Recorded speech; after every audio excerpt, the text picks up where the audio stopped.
வணக்கம் நண்பா. இன்னைக்கு வீடியோவில் நம்ம நத்திங் ஃபோன் 4a உடைய டீடைல்டான பேட்டரி டெஸ்டிங் தான் பார்க்க போகிறோம். ஸோ இந்த ஃபோனில் எந்த அளவுக்கான பேட்டரி லைஃப் வருது, இது எந்த அளவுக்கு ஃபாஸ்ட்டாக சார்ஜ் பண்ணிக்க முடியுது அப்படின்றத பற்றிலாம் நீங்கள் தெரிஞ்சுக்கணும்னு நினச்சிங்கன்னா இந்த வீடியோ ஃபுல்லாக பாருங்க. ஃபர்ஸ்ட் இந்த நத்திங் ஃபோன் 4a உடைய பேட்டரி கெப்பாசிட்டி எவ்வளோன்னு கேட்டிங்கன்னா, ஆக்சுவலி இதில் பார்த்தீங்கன்னா 5400 mAh பேட்டரி கெப்பாசிட்டி கொடுத்துருக்காங்க. அண்ட் இதை சார்ஜ் பண்ணுறதுக்கு சார்ஜர் அவங்க பாக்ஸில் கொடுக்க மாட்டாங்க. பாக்ஸில் சார்ஜர் இருக்காது, ஜஸ்ட் அவங்களுடைய கேபிள் மட்டும் தான் இருக்கும். அண்ட் இதில் சப்போர்ட் பார்த்தீங்கன்னா 50 வாட்ஸ் வரைக்கும் ஃபாஸ்ட் சார்ஜிங் சப்போர்ட் பண்ணுவாங்க. நம்மகிட்ட ஆக்சுவலி கோஸ்டரோட 65 வாட்ஸ் வரைக்கும் சப்போர்ட் பண்ணக்கூடிய பிடி சார்ஜர் இருக்கு. ஸோ இந்த சார்ஜர் வச்சு தான் இந்த மொபைலை வந்து நான் சார்ஜ் பண்ண போகிறோம். ஸோ ஃபர்ஸ்ட் சார்ஜிங் டெஸ்ட்டை ஸ்டார்ட் பண்ணலாம். ஸோ இந்த மொபைலையும் நம்ம எப்பவும் போல தான் 0% கம்ப்ளீட்டாக சுவிச் ஆஃப் பண்ணிட்டு தான் நம்ம சார்ஜிங் டெஸ்ட்டை வந்து ஸ்டார்ட் பண்ணுறோம். ஸோ கம்ப்ளீட்லி சுவிச் ஆஃப்ல தான் இருக்கு. அண்ட் நம்ம சார்ஜ் பிளக் பண்ணக்கூடிய நேரம் என்னன்னு பார்த்தீங்கன்னா 10:20 PM. ஸோ அப்போ தான் பிளக் பண்ணுறோம்.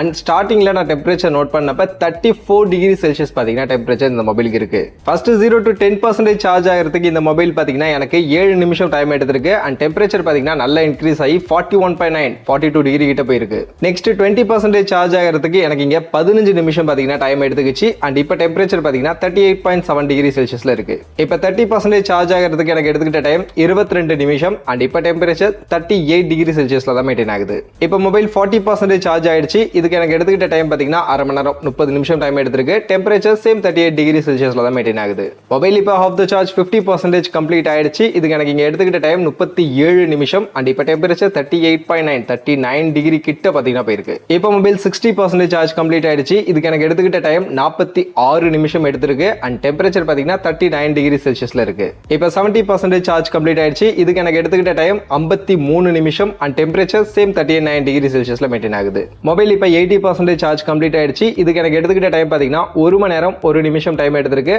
சேம் 39 டிகிரி செல்சியஸ்ல தான் டெம்பரேச்சர் மெயின்டைன் ஆகுது. 90% சார்ஜ் கம்ப்ளீட் ஆயிடுச்சு. இதுக்கு எனக்கு எடுத்துக்கிட்ட டைம் பார்த்தீங்கன்னா 1 மணி நேரம் 9 நிமிஷம் டைம் எடுத்திருக்கு. டெம்பரேச்சர் அதே 39 டிகிரி செல்சியஸ்ல மெயின்டைன் ஆகுது. ஃபைனலி இப்போ மொபைல் 100% சார்ஜ் கம்ப்ளீட் ஆயிடுச்சு. இதுக்கு எனக்கு எடுத்துக்கிட்ட டைம் பார்த்தீங்கன்னா 1 மணி நேரம் 21 நிமிஷம் பார்த்தீங்கன்னா டைம் எடுத்திருக்கு. அண்ட் டெம்பரேச்சர் பார்த்தீங்கன்னா 38 டிகிரி செல்சியஸ் எனக்கு இங்கே மெயின்டைன் ஆகுது. ஸோ 1 டிகிரி மட்டும் கம்மியாக இருக்கு. அண்ட் லாஸ்ட் 10% சார்ஜ் ஆக மட்டும் 12 நிமிஷம் கொஞ்சம் எக்ஸ்ட்ரா டைம் எடுத்திருக்கு. ஓவரால் இந்த மொபைல் நீங்க 100% சார்ஜ் பண்ணோம்னா ஒரு 1.5 மணி நேரத்துல இருந்து 1 மணி நேரம் 20 நிமிஷத்துல உங்களால சார்ஜ் பண்ணிக்க முடியும். நீங்க ஒரு 50% சார்ஜ் பண்ணணும் அப்படின்னா 37 நிமிஷம் வரைக்கும் டைம் எடுக்குது. நீங்க ஒரு அரை மணி நேரம் சார்ஜ் பண்ணீங்கன்னா 40% வரைக்கும் சார்ஜ் பண்ணிக்கலாம். அண்ட் சார்ஜ் பண்ணும்போது டெம்பரேச்சர் மேக்ஸிமம் 42 டிகிரி வரைக்கும் இனிஷியலா போச்சு. அதுக்கப்புறம் 39 டிகிரி கிட்ட வந்திருக்கு. ஸோ இது ஓரளவுக்கு கொஞ்சம் ஹீட் தான். நெக்ஸ்ட் இந்த மொபைல் 100% சார்ஜ் கம்ப்ளீட் ஆனதுமே நம்ம பேட்டரி ட்ரைன் டெஸ்ட்டை வந்து ஸ்டார்ட் பண்ணிட்டோம். ஆக்சுவலி இந்த மொபைல் 100% சார்ஜ் கம்ப்ளீட் ஆனது நைட்டு 11:45 நமக்கு கம்ப்ளீட் ஆச்சு. ஸோ 11:45 மேல அஃப்கோர்ஸ் நம்ம எப்பவும் பண்றது தான் ஓவர் நைட் டிஸ்சார்ஜ் தான் ஃபர்ஸ்ட் பண்ணலாம் அப்படின்னு முடிவு பண்ணேன். ஸோ ஆக்சுவலி இந்த மொபைலில் பார்த்தீங்கன்னா என்னோட ஜியோ சிம் 5G சிம் தான் நான் போட்டிருந்தேன். பேக்ரவுண்டில் இருந்த ஆப்ஸ் எல்லாத்தையுமே மினிமைஸ் பண்ணிட்டு டேட்டாவை மட்டும் ஆன் பண்ணி வச்சுட்டு நைட்டு மொபைல் நான் அப்படியே வச்சுட்டு திரும்ப காலையில் பார்த்தீங்கன்னா ஒரு 8:50 போல தான் நான் எடுத்து பார்த்தேன். ஒரு 9 மணி நேரம் பார்த்தீங்கன்னா ஓவர் நைட்டில் ஜஸ்ட் ஸ்டாண்ட் பையில் மொபைல் இருந்தது. அப்படி இருந்ததில் இந்த மொபைலில் பார்த்தீங்கன்னா 4% வரைக்கும் பேட்டரி ட்ராப் ஆச்சு. இப்போ பேட்டரி 96% ரிமைனிங் இருக்கு. அடுத்து 9லேருந்து 11 மணி வரைக்கும் நெக்ஸ்ட் 2 ஹவர் வந்து கேஷுவல் யூசேஜ் பண்ணலாம். கேஷுவலாக சோஷியல் மீடியா எல்லாமே கலந்து நம்ம யூஸ் பண்ணால் எப்படி ட்ராப் ஆகுதுன்னு பார்த்தேன். ஸோ அப்படி பார்க்கும்போது எனக்கு இங்கே பார்த்தீங்கன்னா கிட்டத்தட்ட 11% பேட்டரி ட்ராப் ஆயிருக்கு. ஸோ 96லேருந்து இப்போ மொபைலில் 85% பேட்டரி ரிமைனிங் இருக்கு. அடுத்து 11 to 12 இந்த கேஷுவல் யூசேஜ்லாம் இல்லை, நான் ஸ்டாப்பா 1 ஹவர் வந்து ஸ்க்ரீனை ஆஃப் பண்ணாம சோஷியல் மீடியா யூஸ் பண்ணோம்னா இந்த அளவுக்கு ட்ராப் ஆகுதுன்ட்டு 1 ஹவர் கண்டினியூஸாக பார்த்தீங்கன்னா சோஷியல் மீடியா யூஸ் பண்ணிட்டு இருந்தேன். ஸோ அப்படி யூஸ் பண்ணிட்டு பார்க்கும்போது எனக்கு 1 ஹவர் யூசேஜில் 11% இங்கே பேட்டரி ட்ராப் ஆயிருந்தது. 85%ல இருந்து இப்போ மொபைலில் பார்த்தீங்கன்னா 74% பேட்டரி ரிமைனிங் இருக்கு.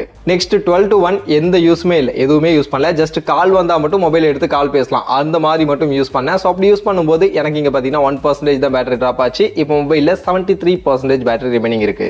அடுத்து 1லேருந்து 2 வரைக்கும் ஒரு 1 ஹவர் வந்து நான் ஸ்டாப்பா மியூசிக் ப்ளே பண்ணலாம். யூடியூப் மியூசிக் ஆப்ல போயிட்டு பாட்டு கேட்டால் இந்த அளவுக்கு பேட்டரி ட்ராப் ஆகுதுன்னு சொல்லிட்டு 1 ஹவர் நான் ஸ்டாப்பா மியூசிக்ஸ் வந்து ப்ளே ஆச்சு. அப்படி ப்ளே ஆனதுல எனக்கு இங்க 6% பேட்டரி ட்ராப் ஆச்சு. 73லேருந்து இப்போ பார்த்தீங்கன்னா 67% பேட்டரி மொபைலில் ரிமைனிங் இருக்கு. அடுத்து 2.5 மணி வரைக்கும் மொபைலை யூஸ் பண்ணல. ஸோ பேட்டரியும் ட்ராப் ஆகல. 2.5 மணிக்கு சேம் 67% தான் இருந்தது. அண்ட் 2.5 மணிக்கு மேலே மொபைலில் நான் கேமிங் டெஸ்ட் பண்ணலாம் அப்படின்னு முடிவு பண்ணேன்.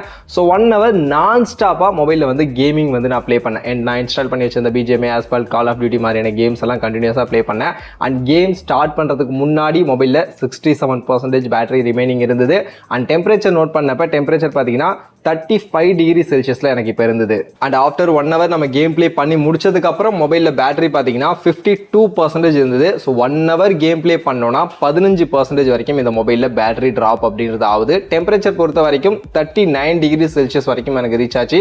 ஸோ டெம்பரேச்சர் ரொம்ப ஹெவியாக கேம் விளையாடும் போது இன்க்ரீஸ் ஆகலை. அடுத்து 3:30 to 4:30 நெக்ஸ்ட் 1 hour பார்த்தீங்கன்னா மொபைலில் கண்டினியூஸாக யூடியூப்ல மேக்ஸிமம் குவாலிட்டியான 4K 60 FPS HDR நம்ம வீடியோ ப்ளே பண்ணோம்னா எந்த அளவுக்கு பேட்டரி ட்ராப் ஆகுதுன்னு 1 hour வந்து வீடியோ ப்ளே பண்ணேன். ஸோ அப்படி வீடியோ ப்ளே பண்ண ஸ்டார்ட் பண்ணுறதுக்கு முன்னாடி நம்ம ஆல்ரெடி கேமிங் டெஸ்ட் முடிச்சதுமே டெம்பரேச்சர் செக் பண்ணோம். டெம்பரேச்சர் 39 டிகிரி செல்சியஸில் இருந்தது. அண்ட் இந்த 1 hour கம்ப்ளீட்டாக வீடியோ ப்ளே பண்ணதுக்கு அப்புறமா பார்த்தீங்கன்னா டெம்பரேச்சர் செக் பண்ணும்போது 38 டிகிரி செல்சியஸ். ஸோ டெம்பரேச்சர் வந்து பெருசாக இன்க்ரீஸ் ஆகலை. அண்ட் பேட்டரி பார்த்தீங்கன்னா 1 hour வீடியோ ப்ளே பண்ணும்போது 10% வரைக்கும் ட்ராப் ஆச்சு. இப்போ மொபைலில் பேட்டரி ரிமைனிங் 42% இருக்கு. அடுத்து 4:30க்கு மேலே மொபைலில் வந்து கேமரா டெஸ்டிங் பண்ணலாம். கேமரா யூஸ் பண்ணும்போது எந்த அளவுக்கு பேட்டரி ட்ராப் ஆகுதுன்னு பார்த்தேன். ஸோ ஃபர்ஸ்ட் எப்பவும் போல வீடியோ ரெக்கார்டிங் தான். ½ an hour வந்து வீடியோ ரெக்கார்டிங் 4:30 to 5 PM வரைக்கும் கம்ப்ளீட்லி இந்த மொபைலில் வந்து 4K 30 FPSல ரியர் கேமராவில் வீடியோ ஷூட் பண்ணலாம். ஸோ அந்த 4K 30 FPSல நான் ஸ்டாப்பாக 30 மினிட்டுக்கு வீடியோ ஷூட் பண்ணேன். வீடியோ டெஸ்ட் ஸ்டார்ட் பண்ணுறப்ப டெம்பரேச்சர் நோட் பண்ணேன் 37 டிகிரி செல்சியஸில் இருந்தது. அண்ட் நான் ஸ்டாப்பாக வீடியோ ஷூட் பண்ணி முடிச்சதுக்கு அப்புறம் டெம்பரேச்சர் பார்த்தீங்கன்னா 44 டிகிரி வரைக்கும் இன்க்ரீஸ் ஆச்சு. அண்ட் பேட்டரி பார்த்தீங்கன்னா ரிமைனிங் 31% இப்போ இருக்கு. ஸோ நான் ஸ்டாப்பாக ½ an hour வீடியோ ஷூட் பண்ணோம்னா 11% வரைக்கும் ட்ராப் ஆகுது. அண்ட் மெயினாக டெம்பரேச்சர் 44 டிகிரி வரைக்கும் அதிகமாக இன்க்ரீஸ் ஆகுது. அதை நோட் பண்ணிக்கங்க. அடுத்து நெக்ஸ்ட் ½ an hour வந்து ஃபோட்டோ டெஸ்ட். ஸோ நான் ஸ்டாப்பாக இந்த மொபைலில் ஃபோட்டோ ஷூட் பண்ணால் இந்த அளவுக்கு பேட்டரி ட்ராப் ஆகுதுன்னு சொல்லிட்டு கண்டினியூஸாக நிறைய ஃபோட்டோஸ் வந்து அந்த ½ an hourல ஷூட் பண்ணேன். ஸோ அப்படி ஃபோட்டோ எடுத்து முடிச்சதுக்கு அப்புறமா மொபைலில் பேட்டரி பார்த்தீங்கன்னா ரிமைனிங் 21% இருந்தது. So ½ an hour photo test பண்ணுறப்ப 10% வரைக்கும் மொபைலில் பார்த்தீங்கன்னா பேட்டரி ட்ராப் ஆயிருந்தது. அது இப்போ டெம்பரேச்சர் பார்த்தீங்கன்னா 40 டிகிரி செல்சியஸ். ஸோ 44லேருந்து கொஞ்சம் கம்மியாகி 40 டிகிரி கிட்ட பார்த்தீங்கன்னா மெயின்டைன் ஆயிருந்தது. பட் இருந்தாலும் மொபைல் கேமரா யூஸ் பண்ணும்போது கொஞ்சம் ஓவராக தான் ஹீட் ஆகுது. அது மட்டும் இல்லாமல் கிளாஸ் பேக் அப்படின்றதுனால கையில் எடுக்கும்போது கண்டிப்பாக அந்த ஹீட் ரொம்ப அதிகமாகவே ஃபீல் ஆகுது அப்படின்றதும் இதில் ஒரு சின்ன ட்ராபேக்காக இருக்குது. அண்ட் ஓவரால் இந்த 1 hour கேமரா டெஸ்ட்டில் மொபைலில் பார்த்தீங்கன்னா கிட்டத்தட்ட 21% கிட்ட பேட்டரி ட்ராப் அப்படின்றது இந்த மொபைலில் ஆயிருக்கு. கண்டிப்பாக இது ரொம்பவே அதிகம். ஸோ கேமரா யூஸ் பண்ணும்போது நத்திங் ஃபோன் 4a கொஞ்சம் அதிகமாக பேட்டரி ட்ரைன் ஆகுது. நோட் பண்ணிக்கங்க. அடுத்து 6 மணிக்கு மேலே ஒரு 3 hourக்கான மிக்ஸ்டு யூசேஜ் பண்ணலாம் நம்ம சோஷியல் மீடியா. அப்பப்போ லைட்டாக கேமரா அப்படின்ற மாதிரி கொஞ்சம் மிக்ஸ்டு ஆப்ஸ் யூஸ் பண்ணால் எப்படி ட்ராப் ஆகுதுன்னு சொல்லிட்டு 6 to 9 மிக்ஸ்டாக நான் யூஸ் பண்ணேன். அப்படி யூஸ் பண்ணிட்டு திரும்ப 9 மணிக்கு நான் செக் பண்ணி பார்க்கும்போது மொபைலில் பார்த்தீங்கன்னா 5% தான் பேட்டரி ரிமைனிங் இருந்தது. ஸோ கிட்டத்தட்ட 3 மணி நேரம் மிக்ஸ்டு யூசேஜில் 16% பேட்டரி ட்ராப் இந்த மொபைலில் ஆயிருக்கு. நெக்ஸ்ட் 5% வந்ததுமே மொபைல் வந்து பெருசா யூசேஜ் இல்ல. சோ மொபைலை பெருசா யூஸ் பண்ணாம ஜஸ்ட் இன்டர்நெட் கனெக்ஷன்ல மட்டும் வச்சுட்டு நம்ம நோட்டிஃபிகேஷன் மட்டும் பார்க்கிறதுன்ற மாதிரி மட்டும் யூஸ் பண்ணேன். ஸோ அப்படி யூஸ் பண்ணும்போது எனக்கு மேக்ஸிமம் பார்த்தீங்கன்னா நைட்டு 11:15 11:30 மணி வரைக்கும் இந்த மொபைலில் என்னால் யூஸ் பண்ண முடிஞ்சது. 11:20க்கு நான் செக் பண்ணி பார்க்கும்போது மொபைலில் 1% பேட்டரி ரிமைனிங் அப்படின்றது இருந்தது. அண்ட் டோட்டலாக இந்த மொபைலில் எனக்கு பேட்டரி லைஃப் அப்படின்னு பார்க்கும்போது ப்ரீவியஸ் டே நைட்டு 11:45க்கு நம்ம பேட்டரியை சார்ஜ் பண்ணிட்டு ஸ்டார்ட் பண்ணோம். ஸோ இன்னைக்கு நைட்டு 11:45 கிட்ட. ஸோ கிட்டத்தட்ட 24 மணி நேரம் 1 டேக்கான பேட்டரி லைஃப் இந்த மொபைலில் பார்த்தீங்கன்னா எனக்கு கண்டினியூஸாக வருது. ஸ்க்ரீன் அண்ட் டைம் பொறுத்த வரைக்கும் ஆக்சுவலி இந்த மொபைலுடைய பேட்டரி பேஜ்லேயே இதுக்கான ஸ்க்ரீன் அண்ட் டைம் செக் பண்ணுறதுக்கான ஆப்ஷன் கொடுத்துருக்காங்க. அந்த பேஜில் பார்த்தீங்கன்னா 8.25 மணி நேரம் கிட்ட ஸ்கிரீன் அண்ட் டைம் அப்படின்றது காட்டுது. பட் அதே சமயம் நம்ம ரெகுலரா செக் பண்ணக்கூடிய டிஜிட்டல் வெல்பீயிங்ல போயிட்டு நான் ஸ்கிரீன் அண்ட் டைம் செக் பண்ணி பார்க்கும்போது அங்க பாத்தீங்கன்னா ஒரு 8 மணி நேரம் கிட்ட 7 மணி நேரம் 57 நிமிஷம் கிட்ட பாத்தீங்கன்னா எனக்கு ஸ்கிரீன் அண்ட் டைம் அப்படின்றது காமிச்சுது. ஸோ ரெண்டுத்துல எது எக்ஸாக்ட் கரெக்ட் அப்படின்றது தெரியல. பட் என்னோட ரியல் டைம் டெஸ்டிங் டேட்டால இருந்து நான் கொஞ்சம் கால்குலேட் பண்ணதுல எனக்கு ஓரளவுக்கு 8ல இருந்து 8.5 மணி நேரம் வரைக்குமான ஸ்கிரீன் டைம் இந்த மொபைலில் வரும்னு நினைக்கிறேன். ஸோ அப்படி பார்க்கும்போது இந்த மொபைலுடைய பேட்டரி ஆக்சுவலி 5400 mAh பேட்டரி தான். ஸோ அந்த 5400 mAh பேட்டரிக்கு 8 ஹவருக்கான ஸ்கிரீன் டைம் வருது அப்படின்னா உண்மையிலேயே நல்ல பேட்டரி லைஃப் தான். ஸோ கண்டிப்பாக பேட்டரி லைஃப் நல்லா தான் இருக்குது. பட் இருந்தாலும் நான் சொன்ன மாதிரி கேமரா யூஸ் பண்ணும்போது கேமிங் விளையாடும் போது கொஞ்சம் அதிகமாக தான் பேட்டரி ட்ராப் ஆகுது.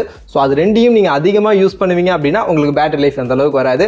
நான் யூஸ் பண்ண மாதிரி கேமரா ஒரு 1 மணி நேரம், கேமிங் ஒரு 1 மணி நேரம், இந்த மாதிரியான யூசேஜ் தான் நீங்கள் பண்ணுவீங்க அப்படின்னா ஒரு 8 மணி நேரத்துக்கான ஸ்கிரீன் டைம் இந்த மொபைல் எடுத்துக்கலாம். 1 டேக்கான பேட்டரி லைஃப் உங்களுக்கு இந்த மொபைல்லேருந்து வரும். இந்த பேட்டரி லைஃப் இது போதும் அப்படின்னு நீங்கள் நினச்சிங்கன்னா இந்த மொபைல் பேட்டரிக்காக நீங்கள் கன்சிடர் பண்ணலாம். சார்ஜிங்கும் நான் ஆல்ரெடி சொல்லியிருப்பேன் 1.5 மணி நேரத்துக்குள்ள உங்களால் இந்த மொபைல் 100% சார்ஜ் பண்ணிக்க முடியும். சார்ஜர் பாக்ஸில் இருக்காது, அதையும் மைண்டில் வச்சுக்கோங்க.